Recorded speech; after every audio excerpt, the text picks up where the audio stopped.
Welcome, good group. If I can remind you all, if you'll keep your bottles and let's see, what else? I guess maybe your computer's closed for the moment for our photographer so that he doesn't have to explain why we have food in here and a few things like that. We appreciate it.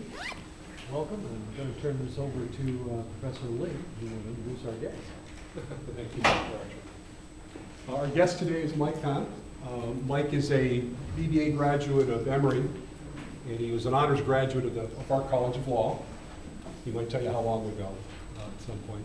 Too long to remember. Yeah, too long to remember. He started out working as a practicing attorney. He then moved in-house and became an in-house counsel for a publicly traded real estate company.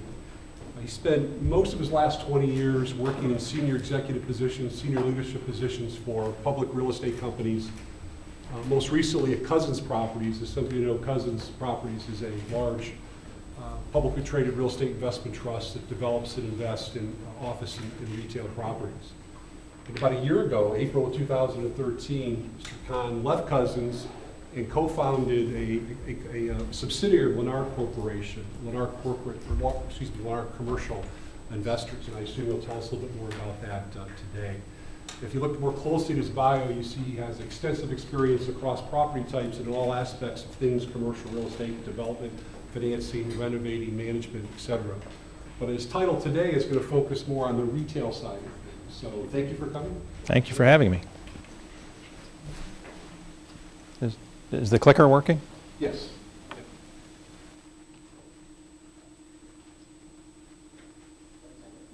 Yeah. Just want to.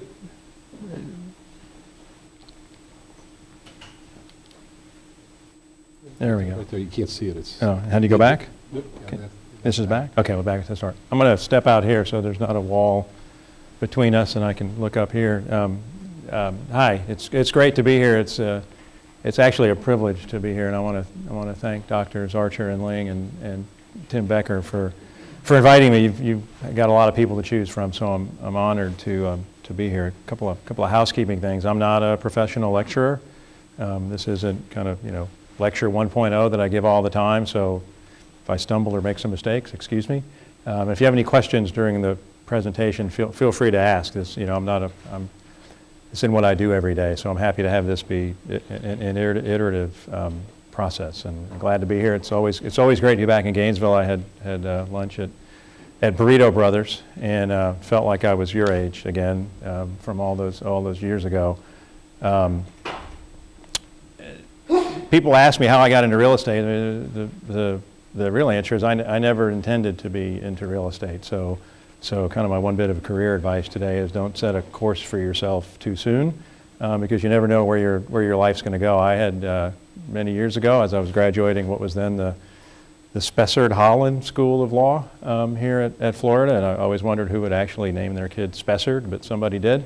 I was supposed to be a litigator in Atlanta. I thought I was going to be the next great orator, be Clarence Darrow and save the world. And I had graduated. My roommates had graduated, they'd moved on. I was closing up our house a couple of blocks from here, just north of the administration building, and the electricity was out. There was nothing in the house. I was doing the final walkthrough, and this was back in the days of phones that actually attached to walls and had cords, and the phone rang, and who knew that the phone could actually ring when there was no electricity? It's a kind of a relic secret of the non-technical society that we lived in. And I answered the phone, and it was two lawyers from Troutman Sanders, and they said, "How you doing?" And I thought, God, you're calling me after graduation, asking me how I'm doing. It's probably not a very good call that we're about to have. And I said, I'm okay, kind of trepidatiously, what's going on? And they said, well, we have good news and bad news. Which do you want to hear first? And I said, well, let's end on a high note. I want to hear the bad news. And they said, well, the bad news is some other guy that you've never met, who you didn't know existed, has accepted a litigation position. And because he was clerking with a federal judge, he has priority over you. We don't have a position for you. So all the dreams of being Clarence Darrow kind of went out the window. And then he said, but there's one spot in the commercial real estate department here. What do you think about that?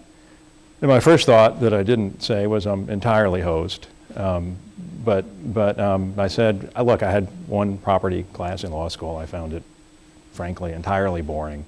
But we both know the facts here. The school's out, my stuff's in the truck, you're paying for the movers, I've signed a lease, so let's give it a go. And turns out it was the best thing that ever happened to me. And then before I hung up, I said, "Oh, by the way, what's the good news?" And they said, "Oh, we're looking forward to seeing you." And I thought, that's kind of a moral victory. So that was, I graduated law school in 1985. So it was 29 years ago. And I think the guy who got the litigation position, who became a friend of mine, who was the federal judge, is now in his 29th year of litigating. He's probably seen the courtroom twice and has spent most of his career doing motions and pleadings, and thankfully that's not me. Like I said, I was never supposed to be in real estate, much less retail. So the thought of being here today, when I left here all those years ago, would have been unthinkable to me. I've been around a lot of real estate. Most of my experience is in retail. As you can tell from the title of the kind of the prepared presentation today, retail is in another renaissance, and let's see if this works. There we go. But before we get to retail, I do want to talk about Lennar. I don't want to talk about me. My bio's on the my bio has been read and is on the web page. But talk a little bit about Lennar, and ultimately get to Lennar Commercial. Lennar is a public company based in Miami. It's founded 60 years ago.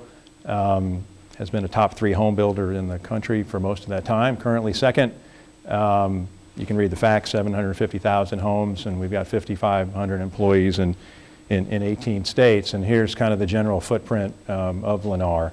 So we call it the kind of the smile states, kind of from the Mid-Atlantic to the Pacific Northwest and along the Sun Coast. When Lennar approached me about starting Lennar Commercial, twice when Lennar approached me about starting Lennar Commercial, my reaction both times was, I don't really want to go to work for a home builder. And both times they said, you don't really understand, and I didn't understand. And I thought after the second call, I like these folks, maybe I ought to understand a little better. And it turns out that Lennar is not really just a public home building company. It's a financial monolith that happens to build houses. Mastered subsidiary businesses over the years. Without boring you, home building is the core, it's the mothership, it's where the base of the balance sheet goes. But one of the things that Lennar has done very successfully is spawn, grow, and then spin ancillary businesses. There are currently 5 ancillary businesses, at least 3 of which will ultimately be spawned. At the bottom of the slide, you see Rialto Capital, which is a $40 billion distressed debt money manager. There's Lennar Multifamily, which is upper left, which didn't exist 3 years ago, and is now a $3 billion multifamily development company that ultimately gets spun. And we are lower right, Lennar Commercial. I'll come back to that in a little bit. 5 Point owns military bases in California, about $1 billion worth of real estate. All the bases that were closed in the original BRAC program back in early 2000, many of them were acquired by Lennar, including, if you're a football fan or a baseball fan, Candlestick Park. We have the development rights to the site on which Candlestick Park sits, and then a financial services company as well. And so it's a very sophisticated financial company, not just a home builder. So the third time Lennar called, after I fully realized the breadth and scale and potential to start a commercial platform, I actually doesn't say much about me for doing homework in advance, but I actually spent a little more time actually learning about the company and realized that this was probably a great opportunity.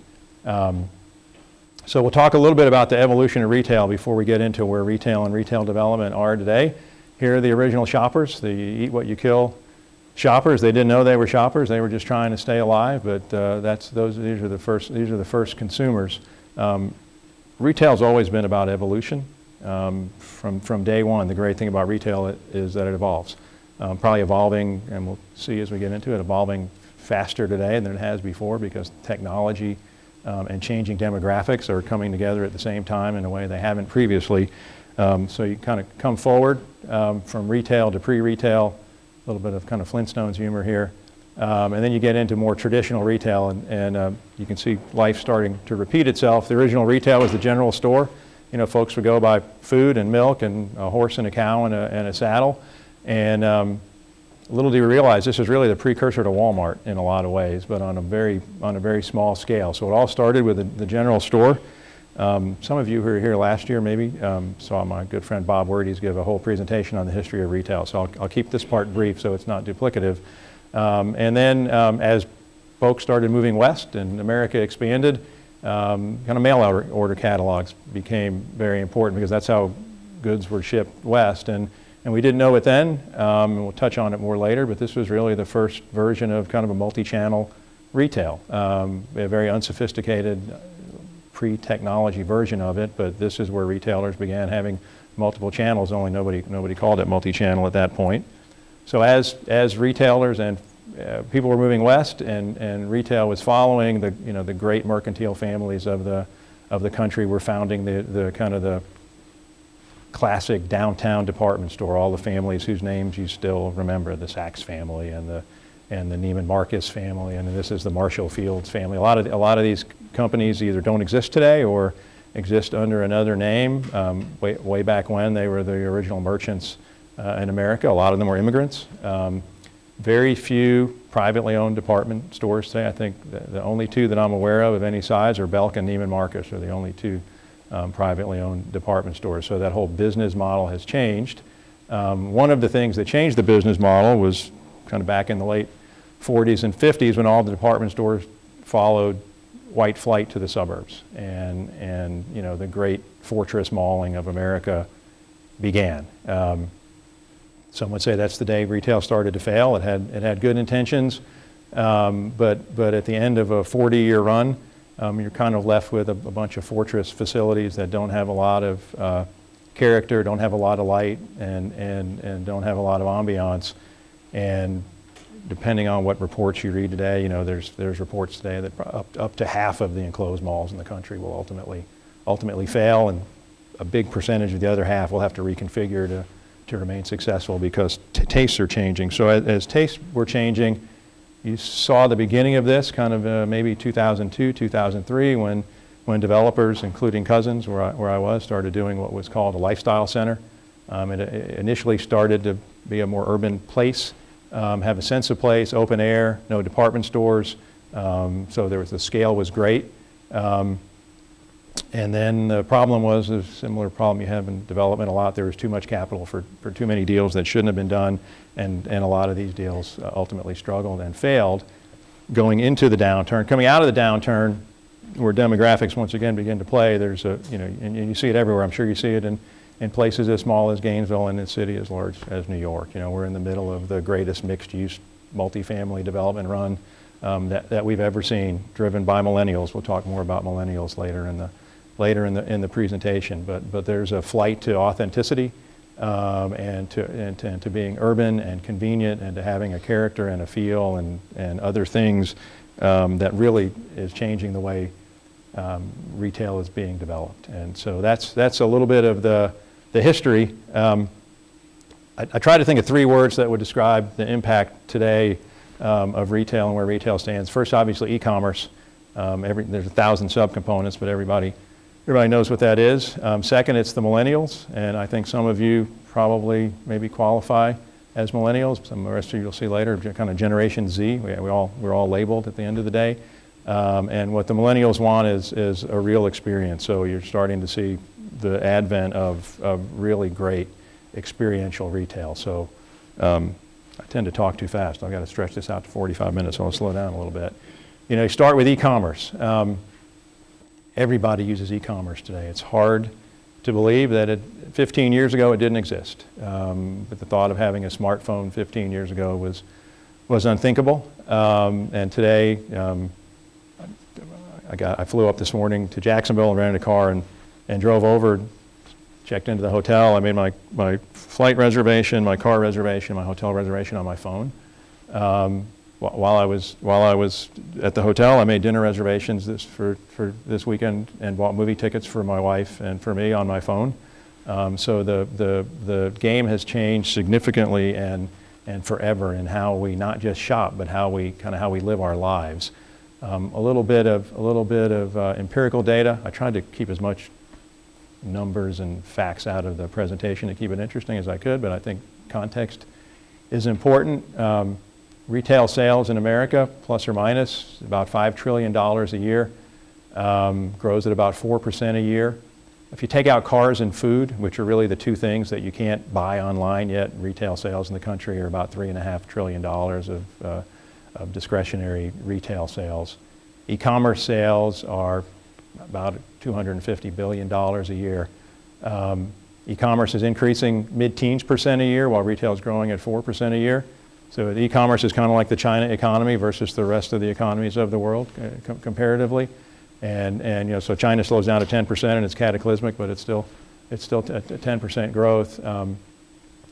Developers like to say, and you can see that e-commerce is only 5% of sales, so it's not that big a factor. But if you factor out the stuff that you can't buy online, it's really closer to 7.5%, probably growing to 10. And I think this kind of gives it a little better gravity. You can see 2000 was really the first year of e-commerce, but there are double-digit increases virtually every year. The only year that's even been close to flat was 08 and 09 when everybody was nesting. And you can see really that out of the last 3 or 4 years, the increases have been increasing in e-commerce sales. So clearly having impact on how we build shopping centers and how, more importantly, how retailers have to deal with bricks and mortar versus clicks. Yeah? How much of the growth in retail sales is due to e-commerce growth? I didn't know if that's what you started saying. No, you know, it's hard to parse that out because when you make an e-commerce transaction, excuse me, you don't know how much of it's done in convenience and in addition to what somebody would have bought at a store otherwise. So I think that's hard to say. I think a substantial number, but I don't know how to. You're probably quant minds in here who have better ways to figure that out than me. So, sorry if I don't know. Yeah. You see e-commerce sales maybe starting to level out a little bit more in the future, or is it going to continue to climb until it pushes, brick and mortar out of the picture completely? You know, I think continue to climb, yes.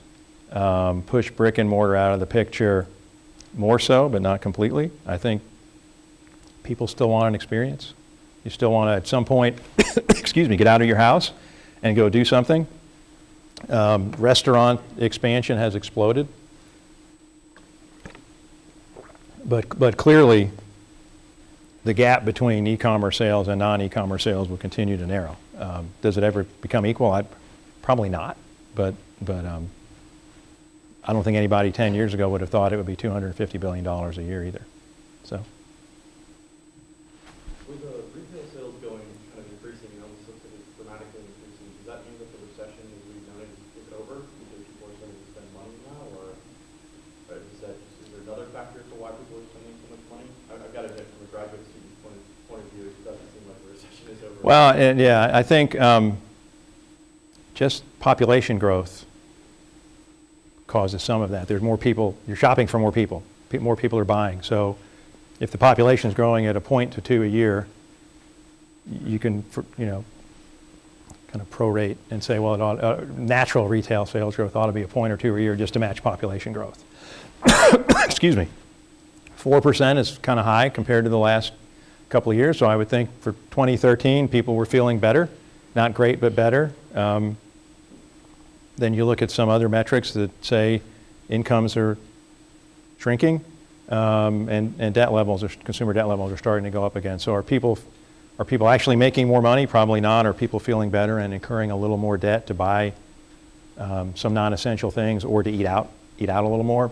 Probably. A big part of retail sales growth is, and I'm sure you've seen it here in Gainesville as everywhere in your hometowns, is just restaurant expansion.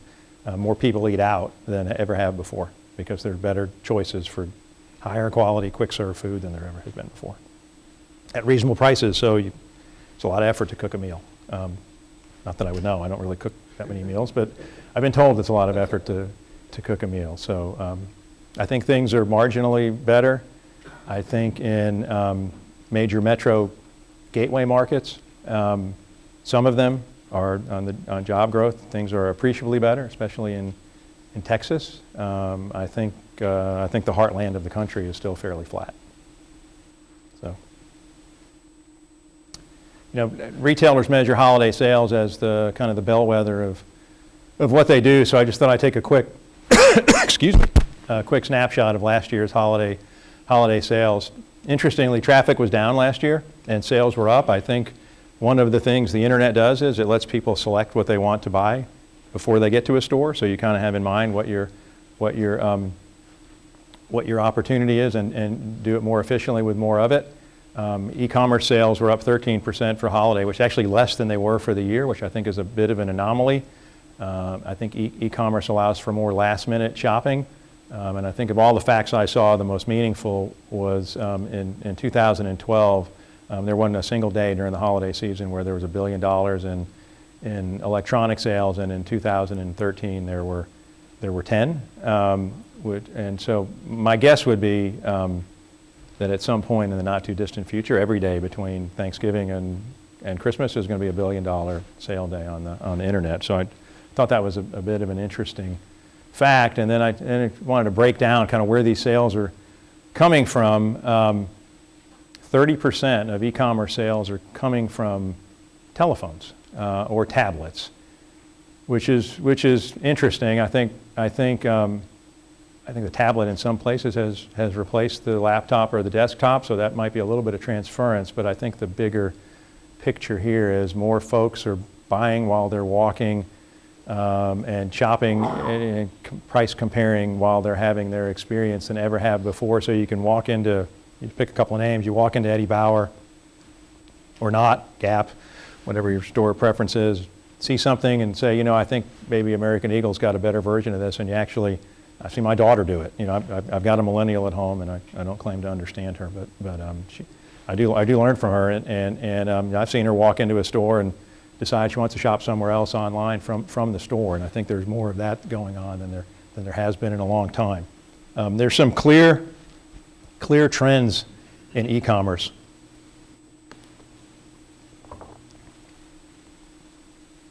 Anybody know what this date is? Two hints. It's not the date that Billy Donovan said he was going to the Magic. That was 2 months prior.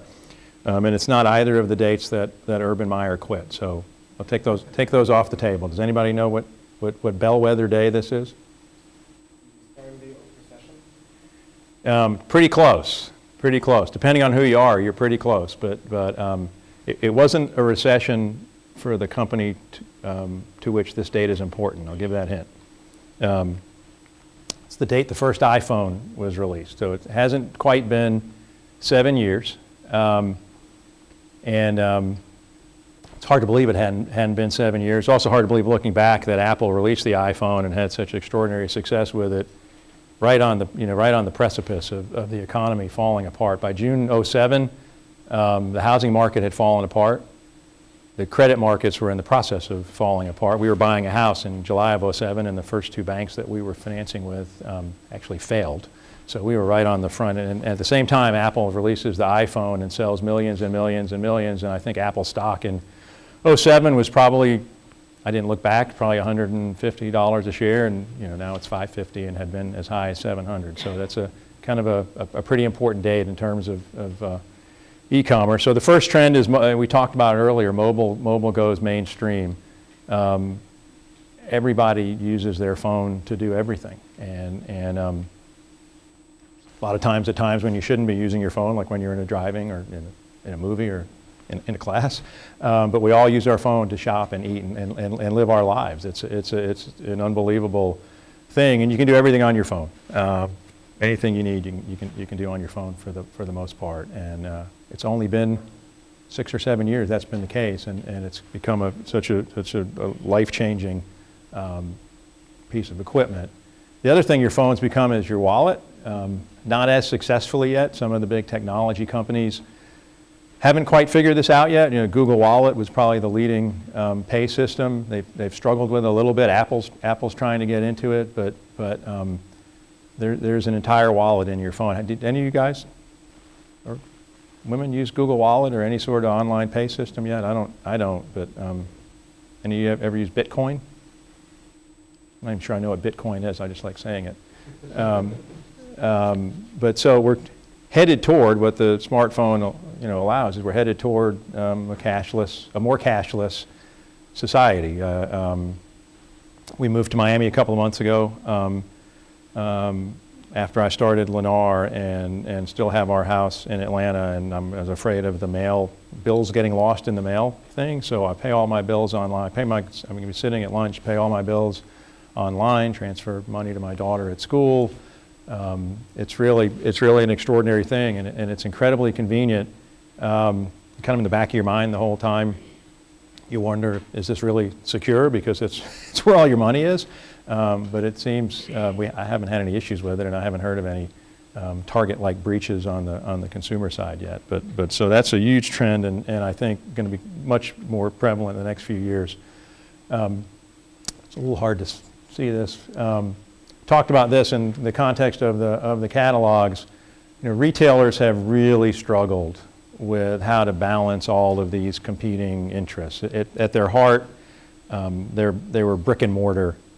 Had a brick and mortar mindset, and you know, most of them were public companies. You know, one of the great reasons for the development expansion of the 90s and 2000 is because virtually every retailer became a public company and was under significant pressure by Wall Street to stores.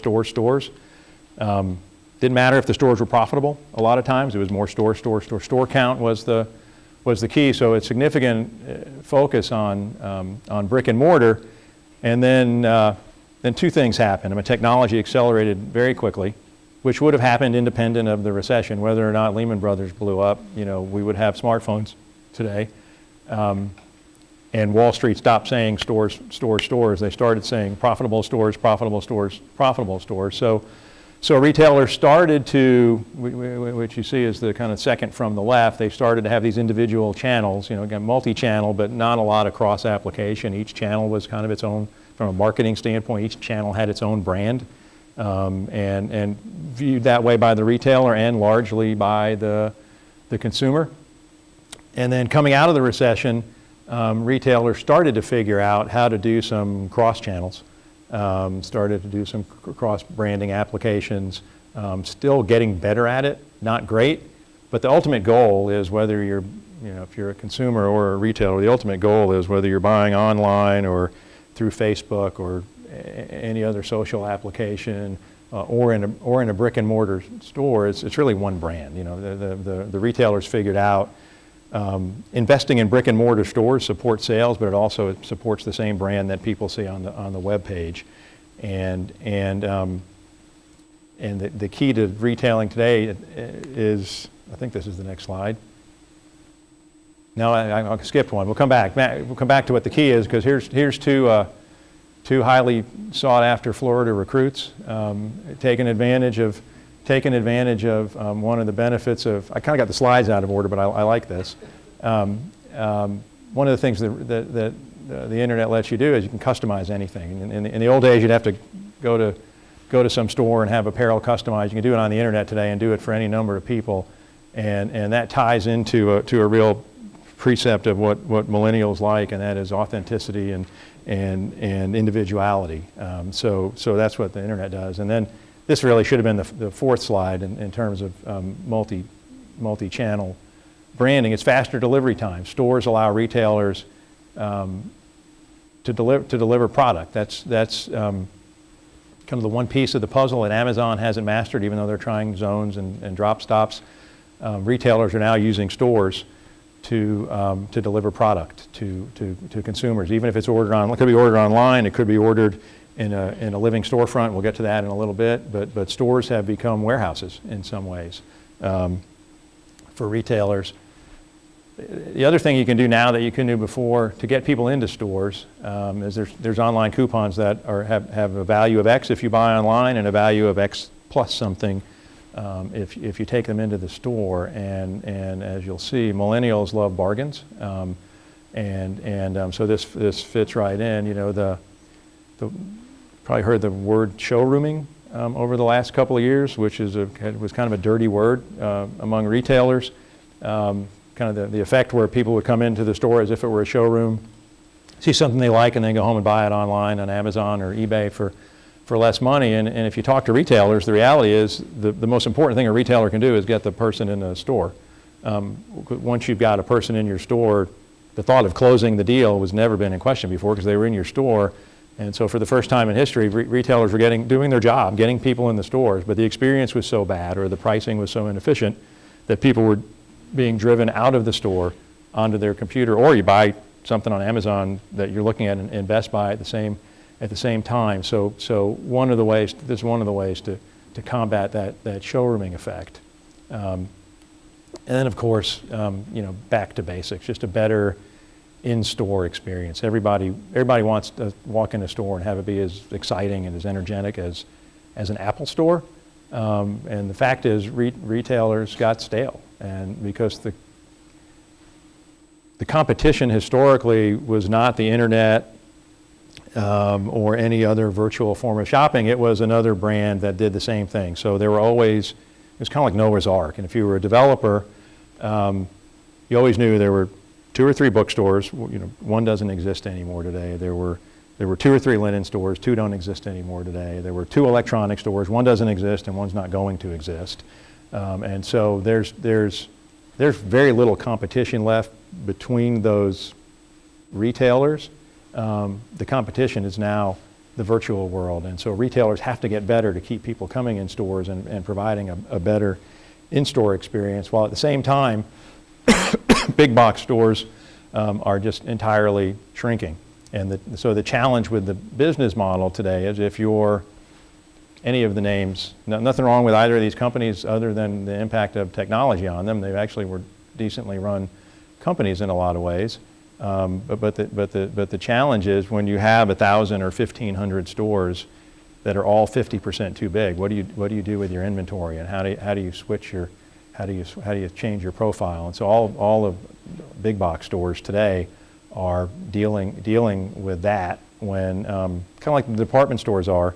When you walk into a department store and you hit the cosmetic section first, you know, probably 60% of the revenue comes from the cosmetic section. They just have to operate the rest of the store to sell the same shirts, pants, and suits that everybody can buy online. So that's an ongoing challenge today, is what size should a store be? From a development standpoint, it's pretty important, because you have to, what you want to build is something that's sustainable. And when the world is this fluid, how do you have sustainability when there's so many moving parts? So that's kind of the 8 trends of e-commerce. The trends are largely being driven by millennials, which, as the name connotes, there's someone who came of age, you know, at the turn of the century.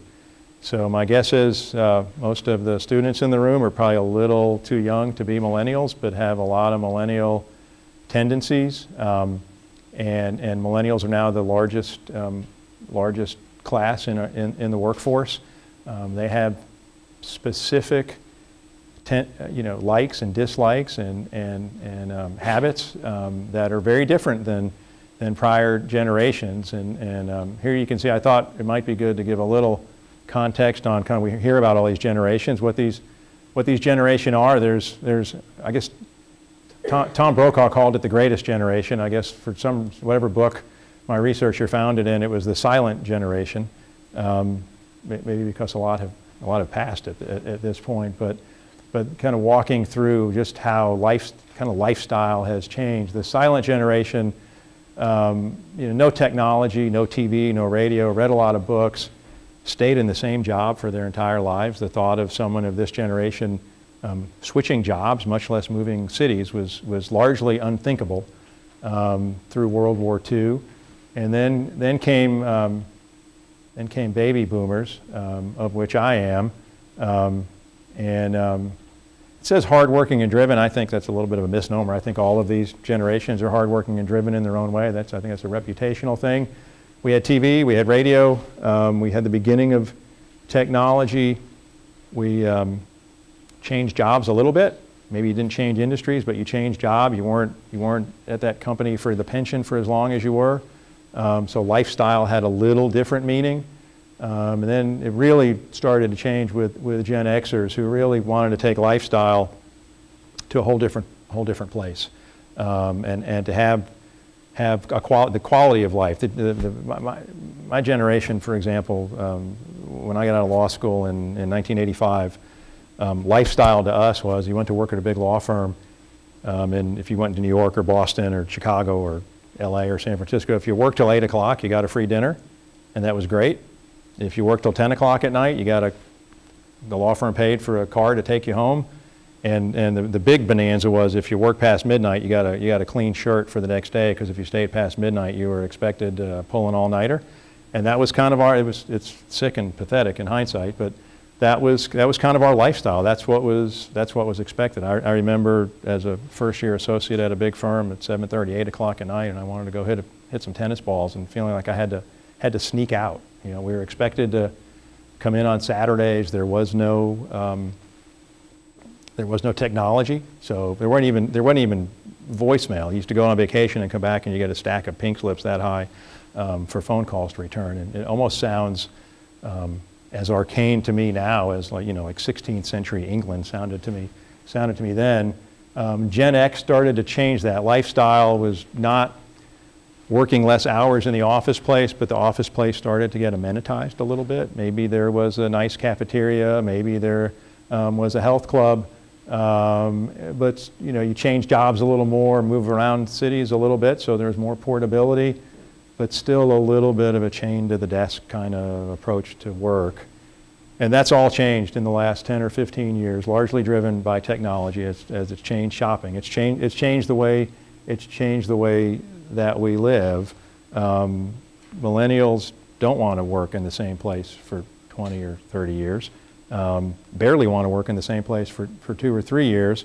Somehow are branded as not working hard because they change jobs, but I actually think starting to get it right, really trying things until you find which size fits you. Kind of looking back at my career, I've changed jobs 5 times, I think, in 30 years. So once every 6 years, but I tended to live in kind of 8-year increments.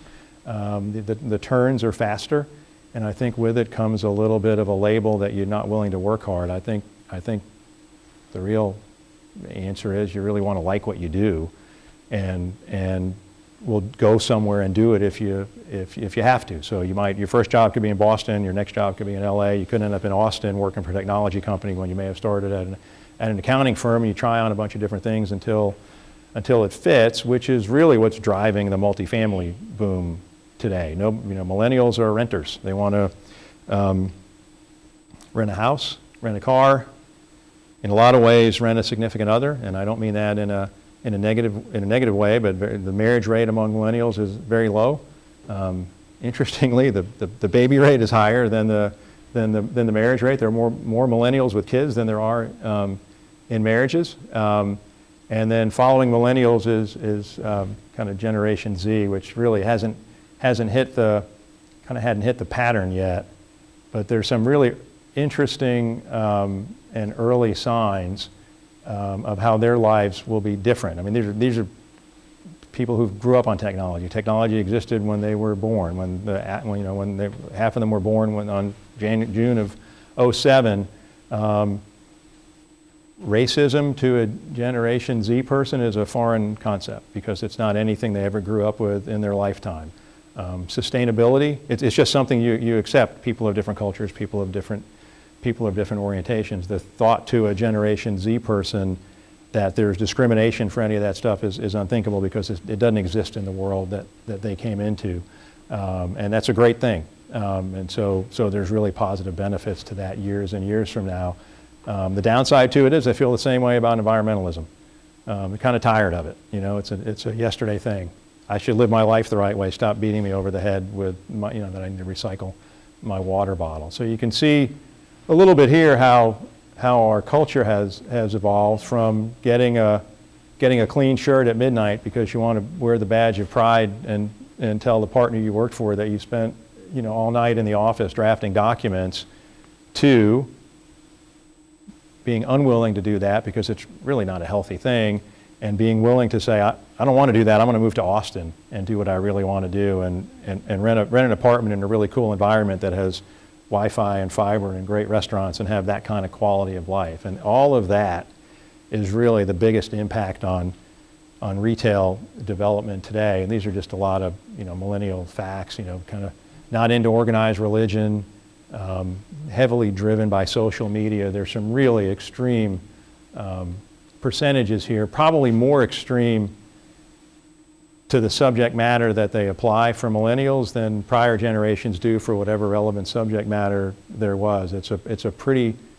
culturally, as diverse as millennials are, psychographically they're fairly homogenous in terms of what they want and what they expect and what they demand.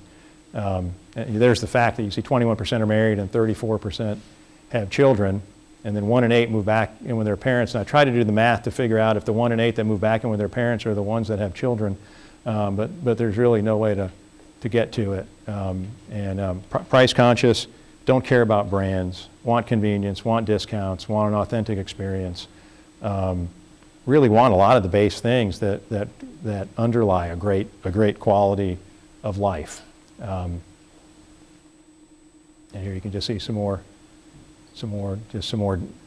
random facts that I thought were interesting. In terms of shopping, have a bad experience. 9 out of 10 millennials won't go to a store a second time if what they were looking for the first time isn't there.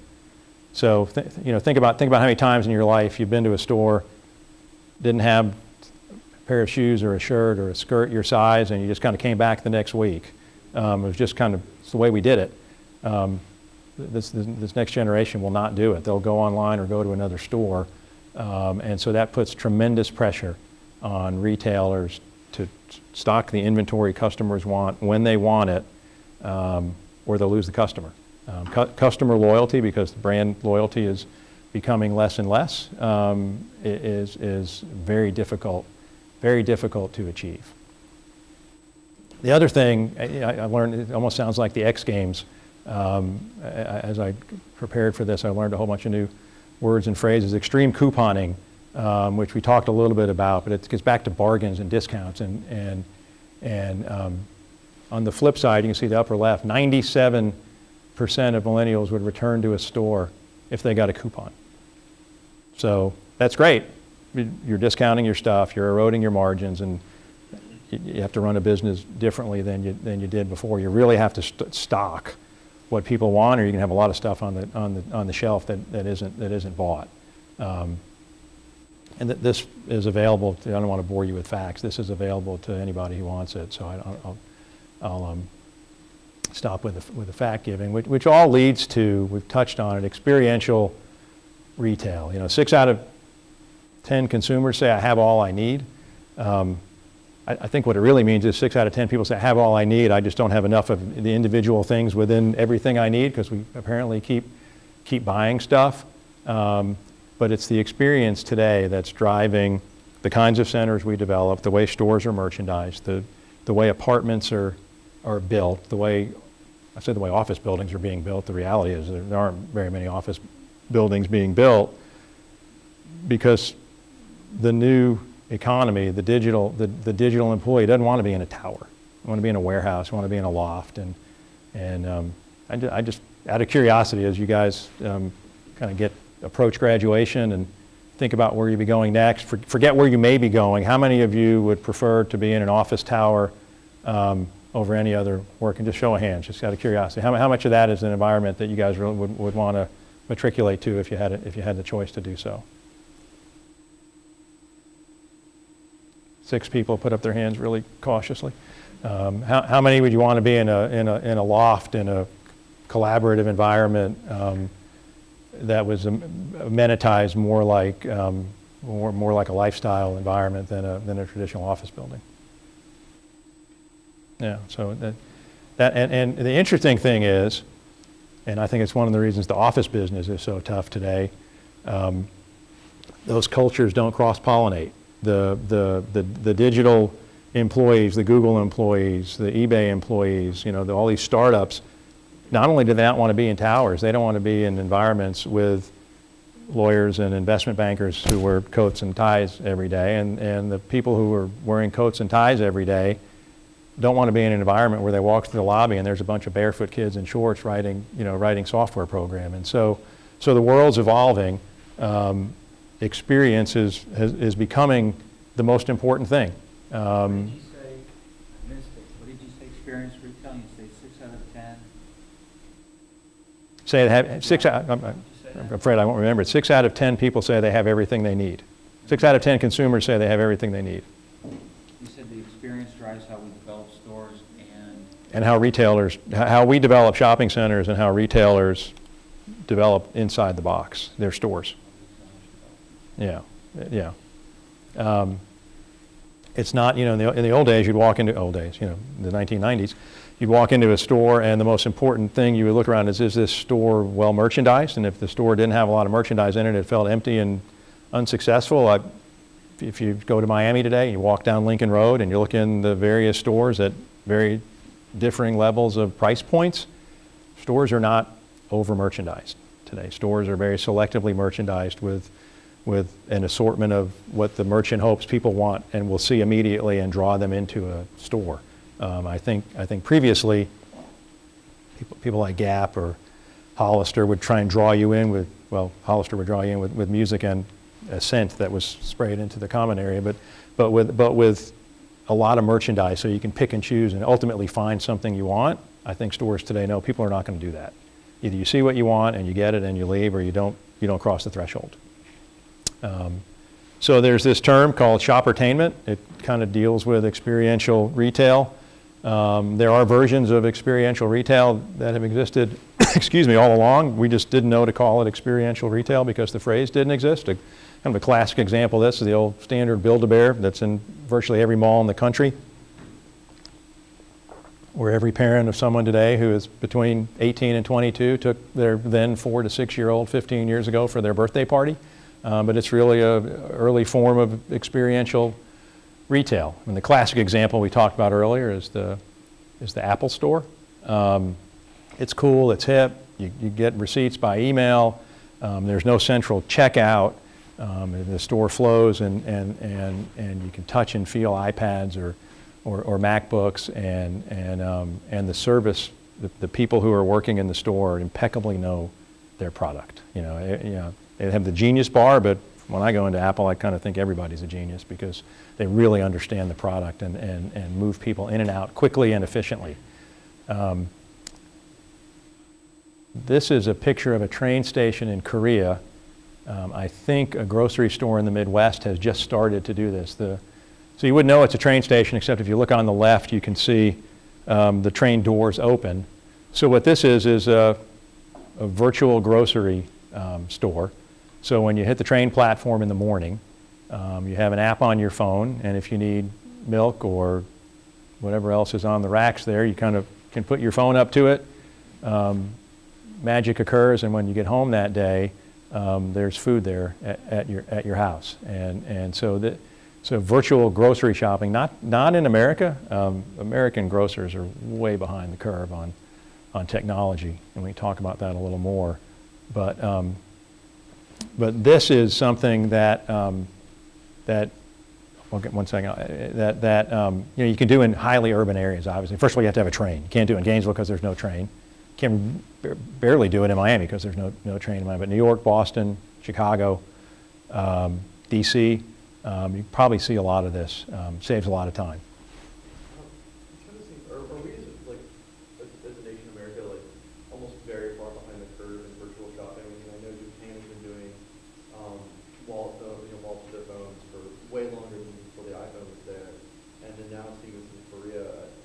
Are we so far behind the curve? What's keeping us? I think we're behind the. I think we're behind the curve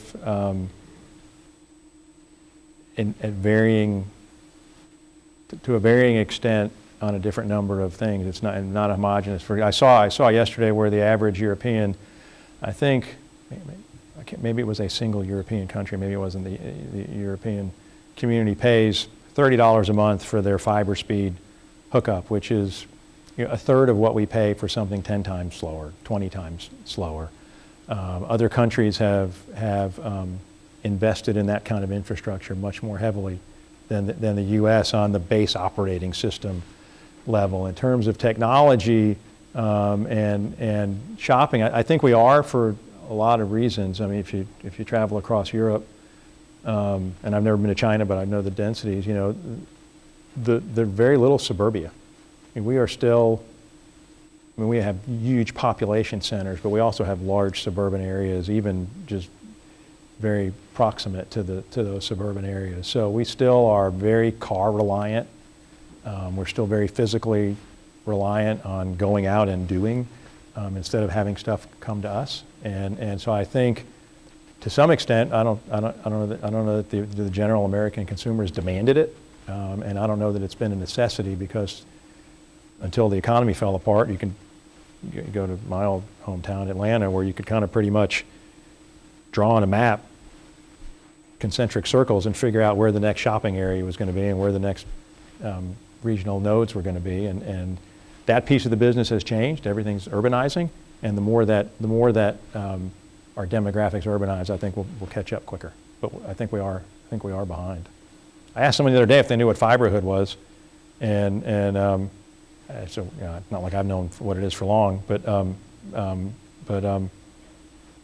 don't even know that most people don't even know there is such a thing as a kind of a fiber speed connection. Fiber optics? Yeah, that kind of, whatever it is, yeah.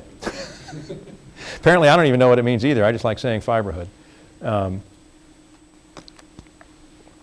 then kind of the next iteration of the Apple Store is the Tesla showroom, because it combines a lot of elements and a lot of trends. It's a showroom, not a store. Don't call it a store or a dealership. You'll offend somebody who's working there.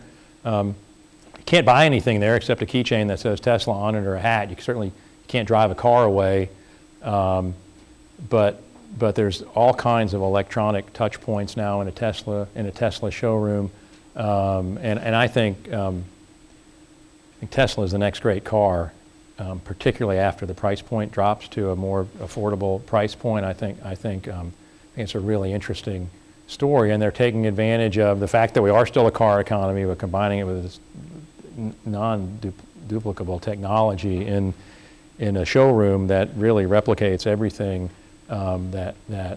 where retail is headed, with touch screens, no product. It's a very interesting. It's an interesting. For a test drive from one of these showrooms? No, there's actually no. I think the cars in this showroom, I don't even know if they're complete cars. I don't think they even have a battery in the engine. I mean, obviously they have no engine because it's battery operated, but I don't even think they have a battery. If you turn a car dealership into e-commerce, how do you manage the test drive? I think there's a lot of trust involved. No test drive. Yeah, not that I'm aware of. Not that I'm aware of. I think Teslas are about I think what, $110,000, $120,000 a car, and I think part of the ego of owning a Tesla is you can actually have one show up in your driveway whose wheels have never been on a road, because there's no test drive. It comes from the manufacturing plant. It gets put on a truck and it's driven to your house. So it's almost the opposite. It's almost that's one of the selling points, is the wheels have never touched the road. We'll see. How long has this model been out? A couple of years. So I don't know. Battery issues, repairs. Some of that stuff's still unknown. But clearly, they're merchandising and selling in a way that's different than any other traditional car dealership. And the traditional car dealerships hate Tesla, and a lot of state governments are now giving into car lobby because under consumer protection statutes, because there's questions of using the repair questions about consumer safety. So there's a lot of politics that's going on with Tesla. Kind of one step forward from the Tesla store, pop-up shops and virtual storefronts, and kind of we'll talk about this and kind of apply it to the traditional retail store. I learned after I did my presentation that the Kate Spade Saturday pop-up storefront shuttered, so probably not the best example to have used. But whole concept here is kind of combines bricks and mortar with virtual shopping. You actually see merchandise, and then you can use a touch screen and order merchandise that you see in your size, color, or style, and it's shipped to your house or your office, wherever you want it shipped. So it combines. You can see it's kind of omni-channel marketing, all kind of rolled into one.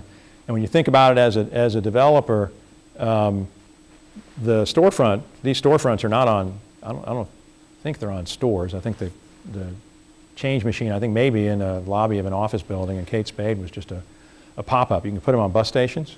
Any flat front, you can put them in like the Korean grocer. So retailers, there's no rent other than, 10 feet wide and 2 inches thick. So for a developer standpoint, these things are devastating if they become extremely popular, because there's a lot of ways there's no need for the store. The store is a virtual store, but you actually get to see merchandise. You can't touch it. But I think, that's where the retailer's brand name becomes important. I think Kate Spade customers trust Kate Spade purses. Tesla customers trust Tesla cars, and with the right brand loyalty, these kinds of alternate shopping experiences can be very successful. And then because I have historically been a brick and mortar guy, I really didn't want to feel too sorry for myself, so I did want to just point out a little bit that there still are success stories in brick and mortar. Here's the top performing malls in the country. Maybe you know some of them. 3 of them, interestingly, I think 3 of them are in Florida.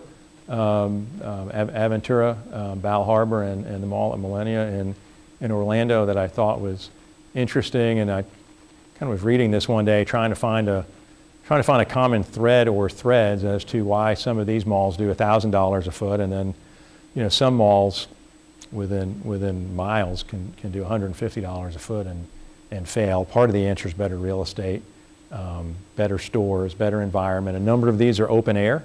The kind of the fortress mall has become a challenged asset, except in some very limited cases. There's a developer in California named Rick Caruso, who's a ULI trustee and ICSE trustee, which is the International Council of Shopping Centers, made a bold statement a couple of weeks ago at an annual meeting and said malls are dead. I don't think malls are dead. I think malls have a lot of work to do, and a lot of capital is going to be needed to keep malls experiential because of their fortress nature. So anyway, you roll it all up, and you think to yourself, how does this affect me every day? What are we doing today that we didn't do 10 years ago or 20 years ago? What's different? First thing is, we're smaller, urban, more mixed-use centers. The days of the 100-acre enclosed mall on the freeway at the interchange, those days are over. Are they over forever? I don't know. We'll kind of get to that at the end. They're certainly over. New malls today over. There hadn't been a mall opened in the U.S. since 2006, so that's 8 years. Malls are 5-year creation, so the last mall opening in 2006 has nothing to do with the economy bursting in 2007, because that mall was started in 2001 or 2000 in terms of an idea. So there were a number of years without that idea before the economy fell apart. I think, don't quote me on this, I think there's 1 mall under construction today in the United States. I think Taubman has a mall under construction. Everything else is open air. Most new successful developments are some form of transportation oriented, on a train line, on a bus line, related to mass transit, somewhere urban, somewhere walkable. I guess walkable is transportation as well. You can't walk to the suburban mall. You can walk to the mixed-use center at Main and Main pretty easily if you have an apartment nearby. These environments are highly amenitized, being demanded more and more by consumers. We talked about fiberhood.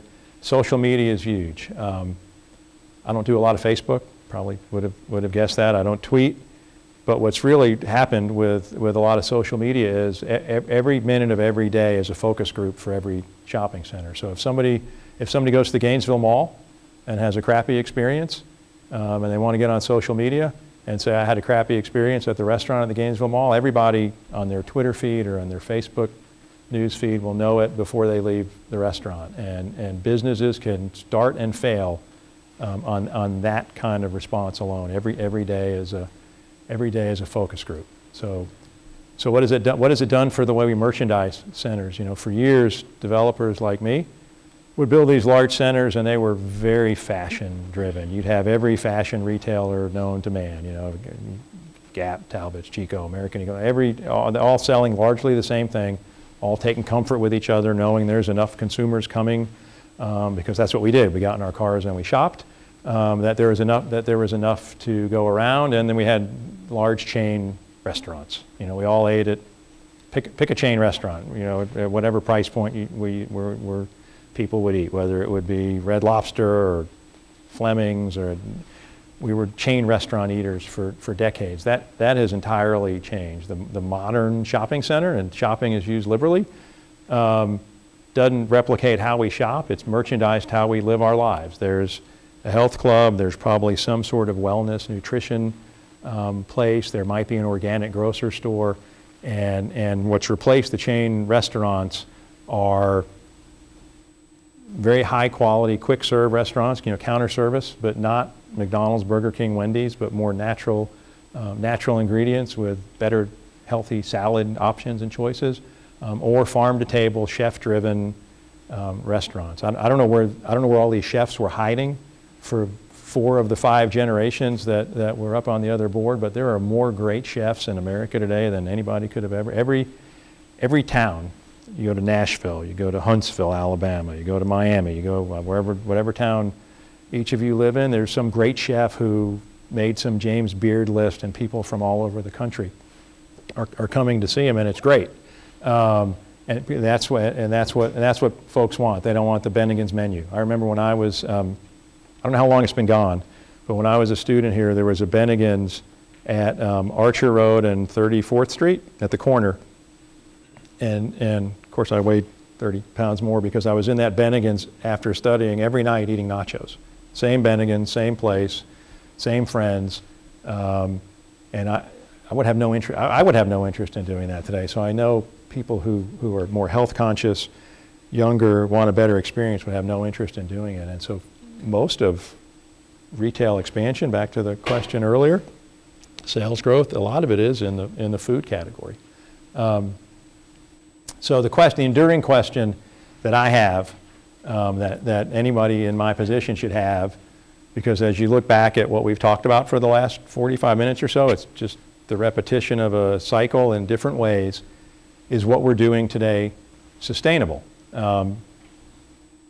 It's got application today because baby boomers are getting older, moving out of their homes, wanting walkability, and because if you're a late baby boomer, your kid, or if you're an early baby boomer, your grandkid wants that urban, authentic experience. So what happens to all of these mixed-use centers that are being built that are great today when baby boomers pass, which will happen? You know, the next generation to be the silent generation 20 years from now when somebody's given this speech is my generation, or millennials need schools for their kids. We already saw earlier that millennials are having children at almost a 50% greater rate than they're marrying. So someday those kids are going to need to go to school.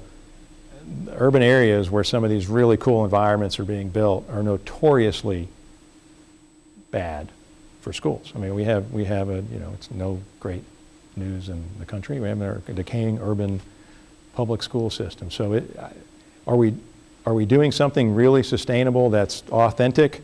Or do we look back 15 years from now when the millennials all move to the burbs, and buy back the homes from the people who bought them from their parents to put their kids in the schools that they went to in a different format, and refurbish the malls? Or do we figure out a way to have this, you know, consistency of life in an urban area where you can go cradle to grave in the same place? And I think it's really an open question. It's not, I mean, it's not just a development question.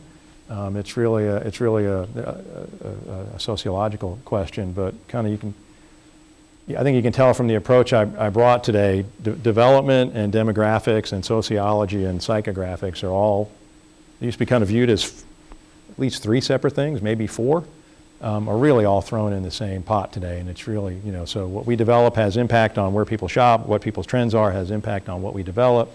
There's a tremendous overlap, and you know, as developers, we want to develop as much as we can with capital that's as inexpensive as it is, and we're currently in that environment, and as abundant as it is, and it feels good because home ownership feels like it's at a number that's a decent number. It's not everybody owns a house. People who are owning homes, hopefully more responsibly. I think the home ownership level is back down to about 65%. It was at 70 when the bubble blew.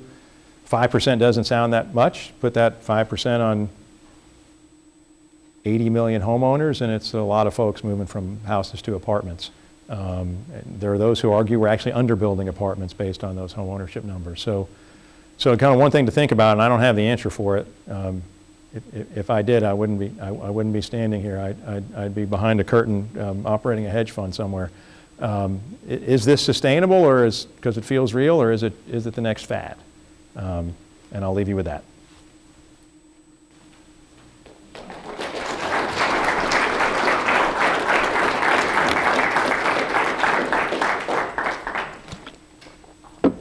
Questions, comments, darts, balloons?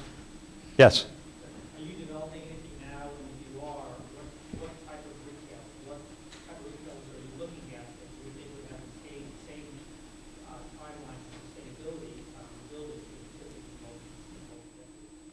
You know, the answer is yes. The answer to the first question is yes. We're developing stuff now. You know, the Lennar commercial is less than a year old, so we're just now kind of getting to the point where our pipeline is somewhat qualified.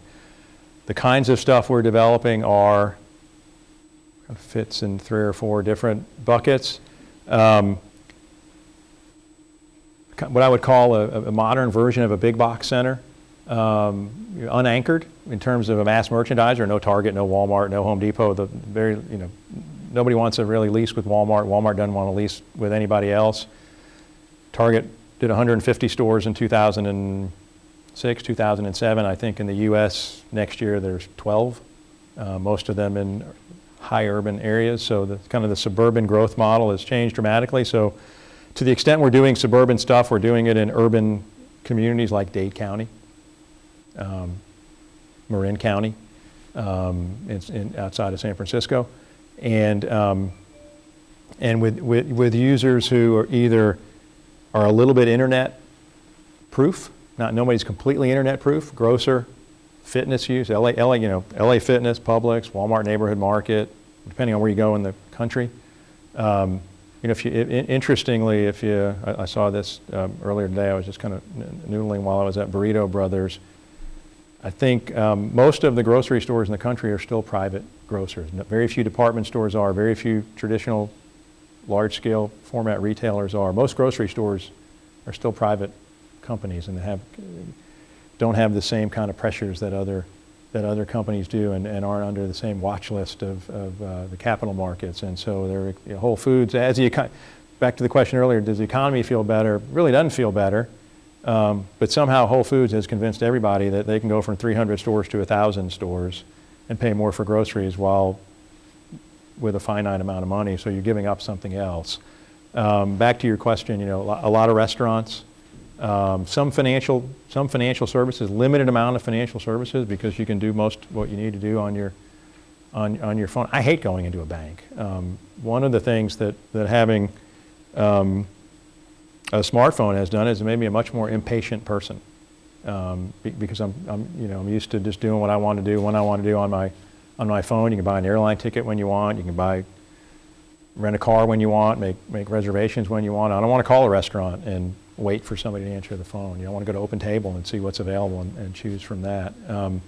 So we're trying to combat all that, and so it's those kinds of users. A little more internet recession proof, maybe a discount apparel store, some domestics, a home goods, or a Bed Bath & Beyond, where maybe touching and feeling and seeing color is a little more important, but very little generic shopping. No chain restaurants. I can't think of the last time someone put a chain restaurant lease on my desk to sign. But in the interim, there have probably been 100 quick serve and chef-driven concepts that have passed through. So, did that answer the question? Yeah. Okay. Yeah. Do you see a wave of rehabilitation in older shopping centers overall? Some. It's probably not the politic answer, but some malls fail because the retailers in the malls became out of favor. You can survive if maybe one or two of your department stores become out of favor. If there's other options, if you have if you have, you know, Sears, Kmart, Penny, anchored mall with a bookstore and a Chuck E. Cheese, you may as well, you can put a gun to your head and hope for a fire. Some malls fall out of favor. That's funny unless you're the one who owns the mall. Some malls fall out of favor because demographics move away from it. So there are a lot of malls, particularly in small towns in the South and in the Midwest, that have become economically challenged areas, and the phrase higher and better use really doesn't apply. It's really a lower and better use. But the challenge with all of that is, and it's kind of the devil's always in the details, at most of these malls, the department stores, which have their own profit motive and have their own shareholders, own their building and own their real estate and have controls on your site plan. So a lot of these malls cannot be touched until all the department stores, even if the stores are closed, they still own their building and they're still a party to a document that gives them rights. So part of the game is, you know, ransom.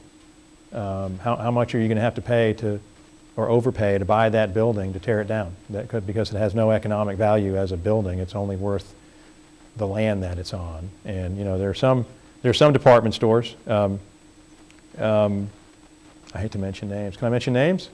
You know, you look at one of the department stores who was in the catalog slide. You look at somebody like Sears. I mean, Sears is much more valuable as a real estate company than they are as an ongoing concern.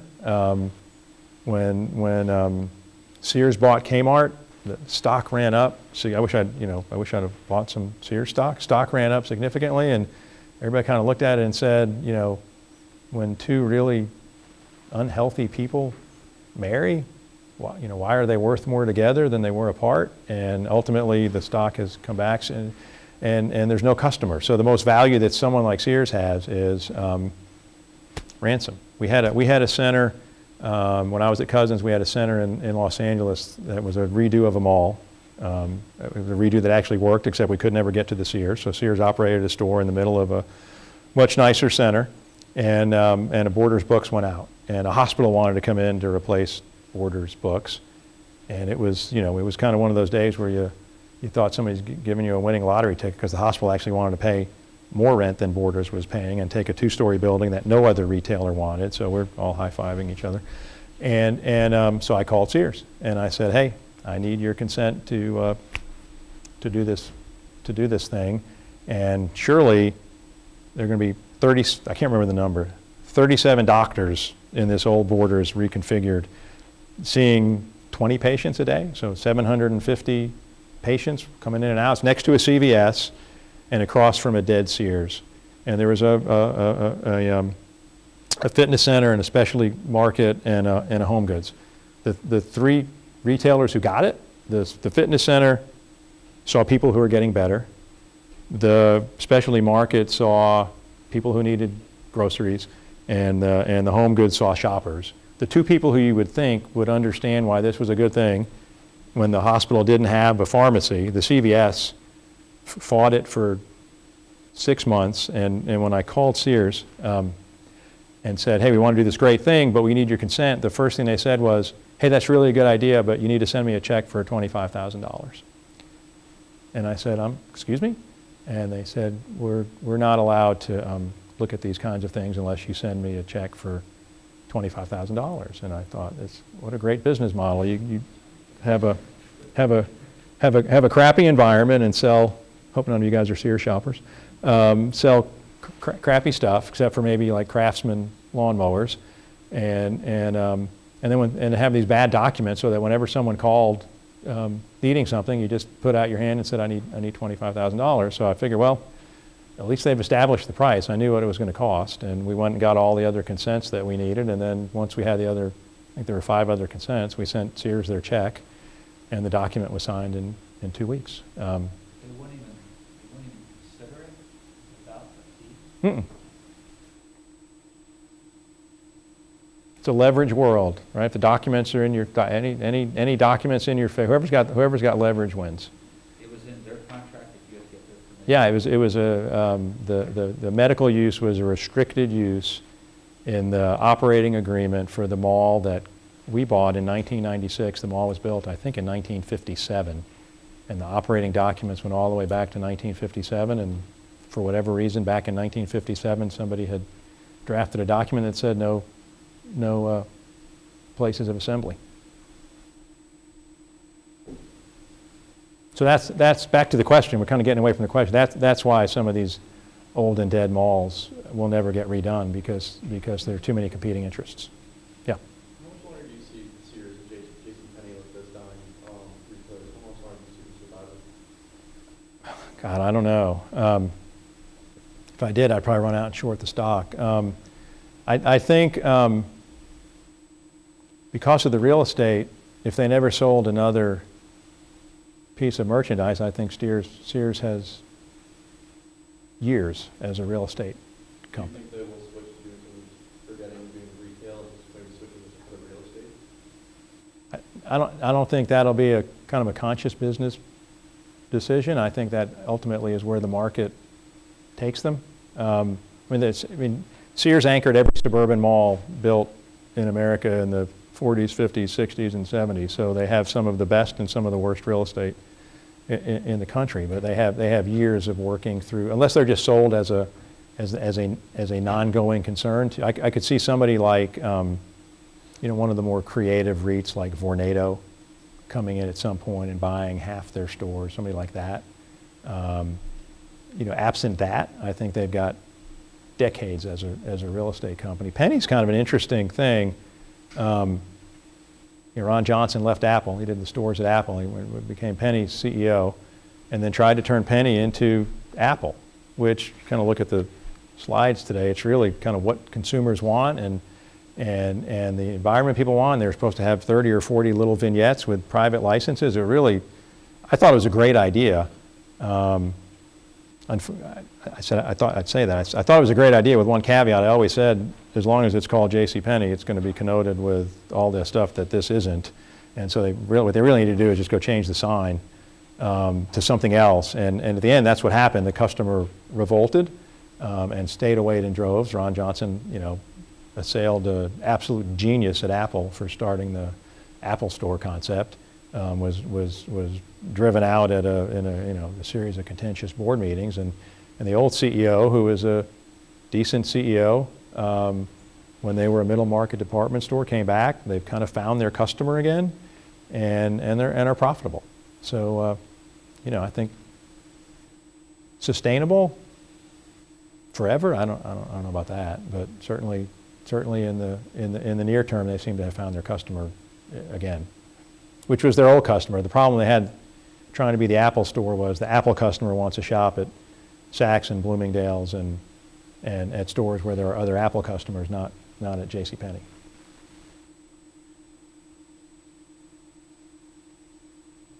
of sustainability, what do you think of the benefit and cost of investment in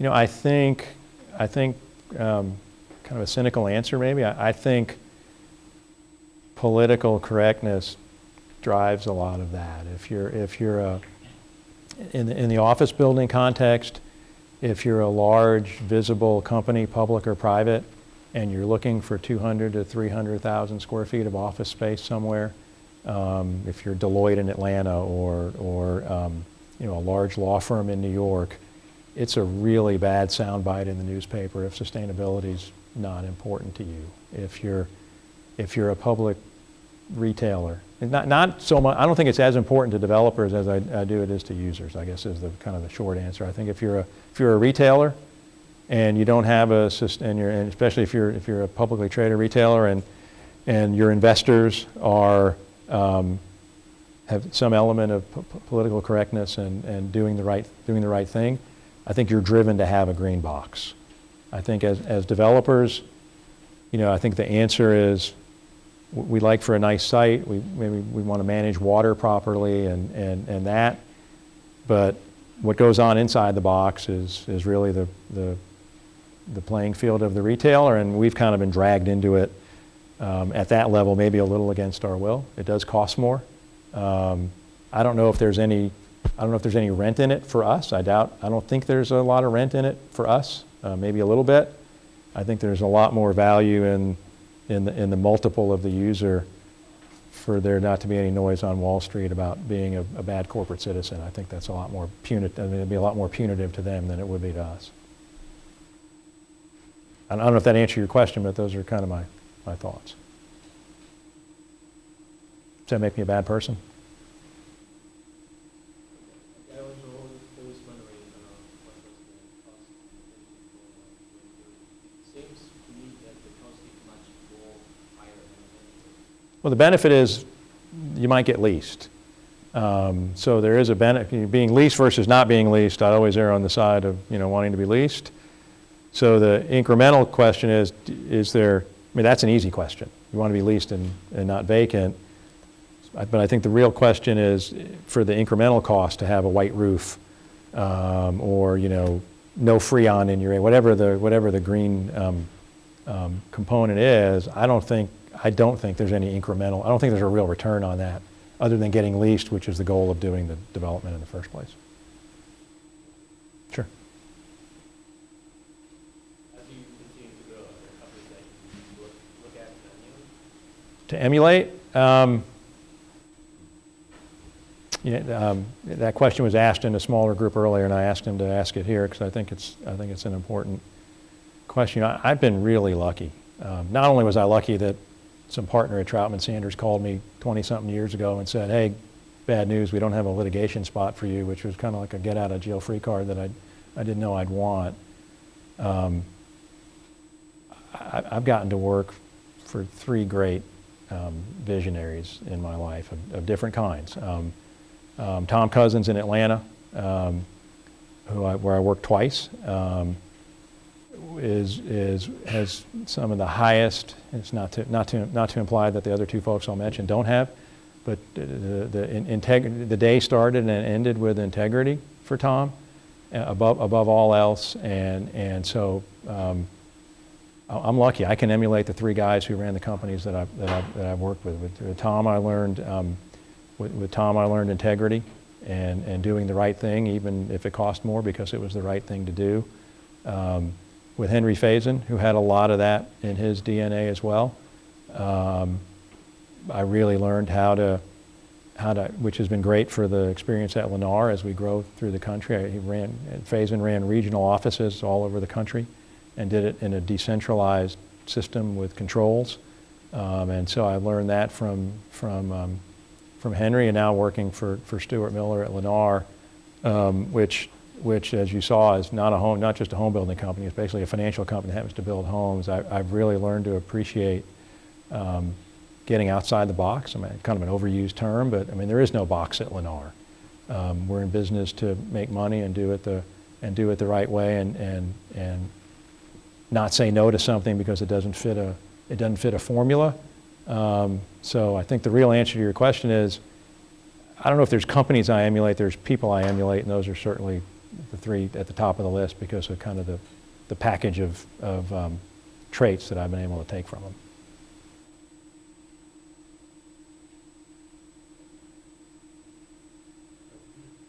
Oh, sorry, I didn't see. Is there any situation or case that shows the e-commerce has still a good thing for the shopping center? Because it sounds like the e-commerce has taken over a lot of the portion of the revenue from whether it's suburban shopping mall or any shopping mall in the mixed using the city center. So is there any situation we can see the e-commerce making things better? Yes. I think e-commerce is making retailers better. I think it looks like a big number, $250-something billion. But I think we're just seeing the tip of the iceberg on technology and cross-branding and in shopping experience. And so I think we'll get out 20 years from now and realize it's all been made better. It kind of came at a short-term cost, but I think shopping center is only as good as the retailers that are in it. and you want retailers who are attractive. And the better retailers today embrace e-commerce. They don't view it as a threat. They bolster their e-commerce platform, but they've also starting to do it in a way that draws people back into stores, whether it be with couponing, which is, I mean, that's a short-term strategy. You can't just keep giving stuff away and expect to stay in business. But with experience, with delivery, with faster delivery times from stores. So I think over time, you know, imagine somebody in the 1850s when America moved west and catalogs started, said, oh my God, you know, the general store is out of business. And in a lot of ways it was, but what came at that time for that geography and that demographic was better. And I think ultimately at the end of this, we see better. We see better shopping experiences. I think there's the burden on us is to set the table, and the burden is on the retailers really kind of fill the plate. And so what e-commerce will do is we're going to set better tables. We're going to have better amenities. We're going to have more community space, better walkability, events.